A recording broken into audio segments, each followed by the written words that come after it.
Buat kamu yang merasa punya alergi, misalnya gatal-gatal, kemudian minum obat, dikasih salep, reda sebentar, kemudian muncul lagi, kamu lagi harusnya ganti obat yang lebih keras lagi, kemudian juga masih belum selesai masalahnya. Nah, ini yang perlu kamu lakukan untuk menyelesaikan akar masalahnya. Simak setelah yang satu ini. Halo Sobat Sehat, jumpa lagi bersama dengan saya Dr. Hans di channel kesayangan kita SP30 Health episode panas. Penuh nutrisi tanpa sensor. Dan kali ini saya akan bahas mengenai apa sih yang perlu kita lakukan kalau kita mengalami yang namanya alergi. Karena banyak orang yang berpikir bahwa alergi ini sesuatu yang kompleks, ya, sesuatu yang nggak bisa sembuh. Dan mungkin dalam arti ya bisa disembuhkannya secara dengan kita konsumsi obat-obatan alergi tadi. Nah, memang ya buat sobat sehat yang sudah punya ketergantungan dengan obat-obatan alergi ini, ya kemudian di stop langsung tanpa melakukan perbaikan, ya memang tidak bisa selesai. Ya makanya kecenderungannya rasanya seperti ketergantungan obat-obatan ini. Apalagi obat-obatan itu kan ya kalau selama ini kita konsumsi mungkin yang levelnya ringan, lama-kelamaan makin lama makin keras ya, karena yang pertama nggak mempan ganti obat kedua, nggak mempan ganti obat yang lain. Nah ini kan akan menyebabkan yang suatu lingkaran setan. Kenapa? Ya nanti akan saya jelaskan di sini. Nah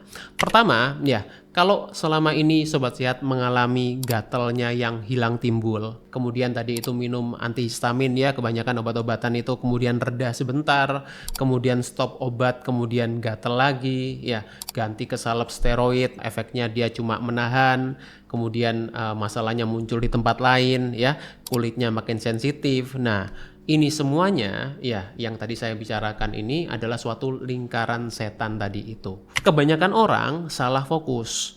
Kenapa? Karena fokusnya seringkali pertama ganti sabun. Nah, tuh ya, karena masalah kulit kebanyakan ya ganti sabun ya. Kemudian pakai skincare, kemudian pakai salep ya, salepnya macam-macam, salep antihistamin, ada yang salepnya udah ke steroid, kemudian juga konsumsi obat-obatan alergi. Padahal semua itu sifatnya menekan gejala, itu bukan menyelesaikan akar masalahnya. Dampak konsumsi obat, ya kenapa kok tadi saya katakan ini suatu lingkaran setan? Karena gini, kita semua tahu bahwa obat-obatan semua itu akan membebani kita punya liver. Peran liver itu besar. Kok bisa? Nanti saya jelaskan ya. Yang kedua, ini juga akan mengganggu keseimbangan imun. Nah, itu ibaratnya kita punya masalah dengan pasangan, kita nggak omongin ya. Kita tekan ya. Suatu waktu ketika ada suatu pemicu yang kecil aja masalahnya jadi besar gitu ya. Karena apa? Karena sebetulnya kita nggak menyelesaikan masalah imunitasnya, tapi kita hanya menekan. Ini makanya kita katakan mengganggu keseimbangan imun kita. Yang ketiga adalah terjadi penurunan fungsi kognitif. Nah ini studinya juga udah banyak, jadi bisa mengalami yang namanya brain fog ya, efek sedasi dan lain-lain. Kemudian juga bisa menyebabkan yang namanya dysbiosis. Apa itu? Adalah ketidakseimbangan mikrobioma di usus. Nah ini adalah maksudnya masalah besar di sini ya. Nah, kemudian bisa menyebabkan penipisan kulit. Nah, makanya makin lama makin sensitif kulitnya, makin menipis. Dan kemudian juga kalau sudah ke obat-obatan yang kortikosteroid, ya baik salep maupun obat minum, obat oral, ini juga bisa menyebabkan gangguan hormonal. Terutama adalah resistensi insulin, itu yang tadinya udah besar, kemudian juga bisa menyebabkan disregulasi kortisol ya dan lain-lain. Nah, lalu akar masalahnya apa? Ya, sebetulnya akar masalahnya tadi sudah saya sempat mention, dan ini juga looping tadi ya, akibat dari konsumsi obat-obatan jangka panjang tadi, yaitu adalah masalah di usus ya. Karena gatal kronis itu apa sih? Bukan gatal yang parah, bukan, gatal yang sudah lama ya, nggak selesai. Itu yang kita katakan adalah gatal kronis. Kalau akut terjadi misalnya seperti disengat sama serangga gitu ya, kita gatal kena nyamuk, nah itu namanya gatal akut. Tapi kalau gatal kronis itu sudah lama sekali dan nggak selesai. Masalahnya minum obat, kambuh lagi, obatnya ganti lagi, makin kambuh lagi juga. Nah itu yang kita katakan gatal kronis. Itu karena apa? Karena ada besar kemungkinan masalah di usus. Karena antara usus dan kulit kita itu punya jalur. Nah namanya gut skin axis tadi jalurnya. Kulit itu cermin kesehatan usus kita. Nah, masalah utamanya memang paling besar itu adalah dysbiosis tadi itu. Udah sempat saya mention, ingat tadi ya, ketidakseimbangan bakteri di usus. Itu terjadinya karena apa? Karena bakteri oportunisnya meningkat. Nah, ini yang seringkali orang menyebutnya bakteri jahat. Nah, sebetulnya tidak benar-benar jahat, tapi dia bakteri yang oportunis. Ketika ada kesempatan, dia meningkat. Kemudian toksin meningkat ya, ketika bakteri oportunisnya meningkat, ya ini kita katakan adalah lipopolysaccharide. Kemudian histaminnya meningkat. Nah, ketika obat-obatan antihistamin tadi diberikan, sebetulnya yang ditekan apa? Hanya histaminnya aja. Dan toksinnya, bakterinya ini masih tidak teratasi, masih bermasalah. Ya, itulah sebabnya kenapa obat-obatan antihistamin itu tidak menyelesaikan akar masalah, karena yang diselesaikan hanya tip of the iceberg, ya. Dia hanya ujungnya aja yang diselesaikan itu tadi. Nah, ciri gatal yang dari usus, karena tidak semua gatal memang dari usus, ya. Saya nggak katakan, oh kalau itu gatal-gatal pasti dari usus. Enggak semuanya memang, ya. Nah, ada beberapa ciri-ciri yang kita bisa tahu bahwa gatal ini memang berhubungan sama usus. Pertama, gatal tanpa ruam yang jelas. Karena kalau gatal-gatalnya ini memang murni dari kulit, ya pasti ada ruamnya. Nah, kalau gatal tanpa ruam yang jelas, itu yang besar kemungkinan dari usus. Yang pertama. Yang kedua, pindah-pindah gatalnya, ya. Jadi kadang di mana gitu, ya. Gatalnya kadang di kita punggung, kadang di selangkangan, kadang di tangan, kadang di kaki, kadang di paha. Kemudian disertai kembung atau sendawa. Ini juga ciri-ciri yang klasiknya seperti itu. BAB-nya tidak optimal. Nah, tidak optimal ini saya nggak ngatakan sembelit, ya. Jadi banyak spektrumnya. BAB nggak optimal ini, BAB-nya unfinished feeling, itu juga nggak optimal juga. Dan juga kulit kering ekstrim. Nah, seringkali makanya cuma dikasih skincare, moisturizer, lotion, pelembab dan lain-lain. Ini nggak menyelesaikan masalahnya, ya, karena dia masalahnya bukan cuma di kulit tapi di usus. Nah, mekanismenya kok bisa sih, Dok? Ya, hubungannya di mana sih si gut skin axis tadi itu loh? Ya, bukannya dalam arti usus itu ya cuma urusannya sama BAB, urusannya sama perut kembung dan lain-lain. Enggak, ya. Jadi banyak mekanisme yang menyebabkan gut skin axis tadi terjadi. Yang pertama adalah leaky gut. Nah, buat sobat sehat yang mungkin udah sering dengar video saya sering menyampaikan leaky gut ini memang bukan benar-benar ususnya bocor kayak kita punya ember bocor gitu, enggak ya. Jadi sebetulnya leaky gut itu terjadi peningkatan permeabilitas usus. Nah, ini yang kita bahasa awamnya bocor, ya. Ibaratnya dinding usus itu kayak saringan, ya. Tujuannya dia untuk menyerap nutrisi dan untuk menahan racun mana yang perlu masuk, mana yang perlu keluar. Yang perlu masuk ke dalam tubuh kita yang nutrisi, yang nggak perlu masuk ditahan racunnya, toksinnya gitu. Nah, kalau dinding ususnya itu mengalami leaky tadi, bocor tadi, yang harusnya dia nggak lolos jadi lolos. Itu yang pertama. Yang kedua adalah karena overload histamin. Nah, ini dia, histamin itu yang seringkali orang taunya antihistamin, obat antihistamin, nekan histamin. Histamin itu apa sih sebetulnya? Nah, histamin ya itu adalah suatu, kita bilang adalah protein. Nah, dia itu disimpan dan dilepas oleh sel imun kita yang disebut adalah mast cell. Nah, mast cell itu adalah sel imun bawaan. Ya, ini yang kita katakan innate immunity atau imunitas bawaan kita. Nah, lokasinya banyak di usus, di kulit, dan di saluran napas. Makanya sebetulnya orang alergi itu manifestasinya macam-macam. Nggak cuma gatel ya. Ada orang yang alergi kemudian jadi sesak napas ya. Ada orang yang alergi dingin jadi bersin-bersin gitu dan ya macam-macam. Ya, jadi kalau kita bicara alergi itu konteksnya memang luas. Cuma di sini memang saya akan lebih banyak membicarakan yang soal gatal-gatal tadi ini ya, yang karena ini yang paling sering memang. Jadi kalau usus bermasalah, ya entah terjadi dysbiosis atau leaky gut, mast cell-nya jadi hiperaktif gitu. Dan mast cell ini dia pasukan di garda terdepannya. Jadi dia itu yang tujuannya untuk nembak si histamin tadi itu. Nah, akhirnya apa? Reaksi imun kita jadi berlebihan. Makanya alergi itu adalah reaksi yang namanya kita katakan hipersensitivitas. Reaksi imun kita berlebihan gitu. Nah, makanya muncul gatal hilang timbul, kemudian biduran, kemudian kulitnya panas, flushing ya, meskipun tidak kena alergen yang jelas. Makanya banyak orang yang bingung, kayaknya makan ini gara-gara makanan ini. Nggak selalu karena makanan. Jadi kalau kita berbicara soal alergen ya, itu tidak selalu disebabkan karena makanan. Kadang-kadang makan ini bermasalah, kadang-kadang makan ini nggak apa-apa, kadang-kadang kita kena ini nggak apa-apa, kadang-kadang kena ini bermasalah gitu ya. Jadi alergennya nggak jelas gitu. Karena apa? Karena memang problemnya kita bukan menghindari makanan-makanan yang histaminnya tinggi, tapi adalah tubuh kita yang gagal untuk meregulasi si histamin tadi itu ya. Jadi masalahnya dari dalam. Dan yang terakhir adalah masalah liver tadi. Nah, kalau kita dikasih obat-obatan jangka panjang, kalau jangka pendek sih nggak ada masalah. Jangka panjang ya kan tadi saya katakan semua obat itu dibebani di kita punya liver. Kalau liver kita overload ya, usus dan hati itu kerjanya satu tim. Mereka teamwork. Jadi kalau usus kita bermasalah, racunnya akan dikirimkan ke kita punya hati, ke kita punya liver itu makin banyak.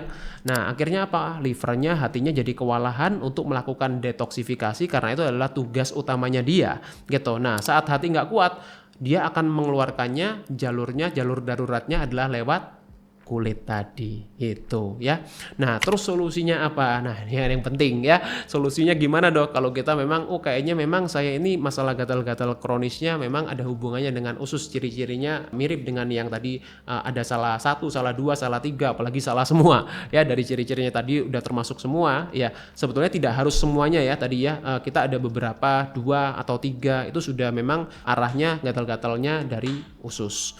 Nah, pertama yang perlu kita lakukan apa? Kurangi penyebab dysbiosis dan leaky gut-nya. Itu yang paling penting. Nah, kalau kita mau perbaiki sesuatu, tapi yang merusak itu kita lakukan terus, ya nggak beres-beres kan masalahnya. Ya, yang paling sering pertama adalah gula rafinasi. Nah, saya kira kalau sobat sehat yang sudah sering dengerin SB30 Health, udah pada sadar kesehatan lah ya, udah menghindari yang namanya gula-gula rafinasi ini tadi. Kemudian food additive, bahan-bahan tambahan pangan sintetis. Ya, termasuk MSG yang seringkali orang katakan, wah ini kayaknya sehat kok, nggak ada masalah kok. Ya, ada yang bilang nggak apa-apa kok gitu. Ya jangka pendek nggak apa-apa, ya jangka panjang yang memang itu akan menyebabkan tadi masalah-masalah di usus kita. Kemudian gluten, nah ini akan melebarkan kita punya yang namanya jembatan antar sel, tight junction kita akan melebar dan ini adalah kemampuan tubuh kita yang sebetulnya awalnya bisa kembali lagi, tapi kalau kita punya sensitivitas atau kita over melakukan lama-kelamaan dia akan menyebabkan yang namanya leaky gut tadi. Kemudian dairy, ya dairy itu produk susu dan turunannya terutama yang ultra proses. Nah kalau saya suka minum susu, saya suka makan keju gimana dok? Ya at least cari jangan yang ultra proses dairy ya. Nah kalaupun dalam arti kita mau konsumsi lagi ya paling tidak kita menghindarinya pada waktu kita melakukan perbaikan. Nah nanti kalau udah membaik mau konsumsi lagi cari yang benar gitu ya dairy-nya. Jadi bukan untuk dihindari seumur hidup tapi dihindari pada waktu kita melakukan perbaikan. Dan yang terakhir adalah omega 6 yang tinggi. Ya, biasanya dari minyak yang rafinasi, minyak nabati, seeds oil gitu ya. Nah, ini yang kebanyakan mereka punya omega 6 yang tinggi. Nah, kalau kita sudah melakukan pengurangan ya atau menghindari yang ini, apalagi kita turunkan histamin sementara. Tadi kan saya katakan karena overload histamin. Memang ketika kita menghindari makanan-makanan yang tinggi histamin tidak menyelesaikan masalah ya, tapi paling tidak kita turunkan supaya tidak terjadi overload yang makin besar gitu ya kalau kita masih tambahkan makanan-makanan yang tinggi histamin.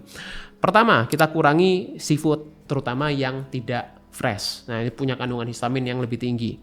Kemudian aged cheese atau keju tua. Nah, itu juga dia punya kandungan histamin yang tinggi. Dan juga produk-produk fermentasi yang berlebihan. Itu juga punya kandungan histamin yang tinggi.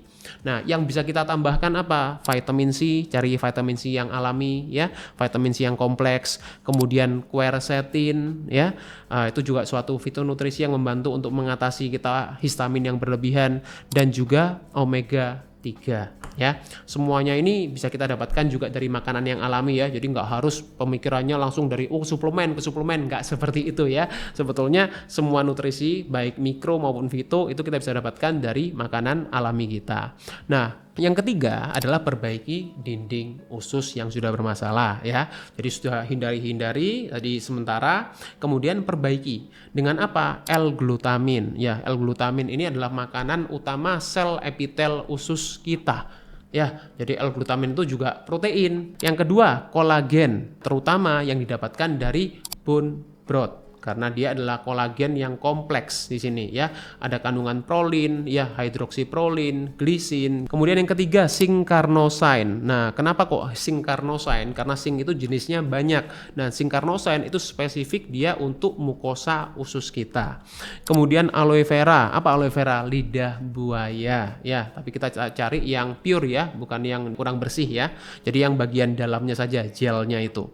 Kemudian cabbage juice itu apa? Itu jus kol ya, jus kol ya. Jadi jus kol ini dia juga punya kandungan sulforaphane, dia punya kandungan glucosinolate, dan semuanya ini punya kandungan yang tujuannya adalah untuk memperbaiki kita punya dinding usus. Jadi kalau jus itu cuma diambil airnya ya, meskipun dalam arti kalau kita konsumsi dengan ampas-ampasnya dengan yang namanya insoluble fiber, itu memang kalau berlebihan bisa membebani kita punya usus. Makanya yang saya sarankan diambil airnya saja, itu yang kita ambil fitonutrisinya. Kemudian yang keempat adalah support livernya. Nah, kenapa ini juga penting? Tadi kan antara usus sama kita punya liver, ini kan kerjanya kan satu tim. Nah, makanya kita juga perlu support si organ liver kita tadi. Dengan cara apa? Kita konsumsi sayur-sayuran pahit. Nah, jadi yang nggak suka sayur pahit ya belajar ya bagaimana cara konsumsinya. Terutama juga sayur-sayuran yang hijau tua ya, pare, daun pepaya, daun kelor, kenikir itu ya.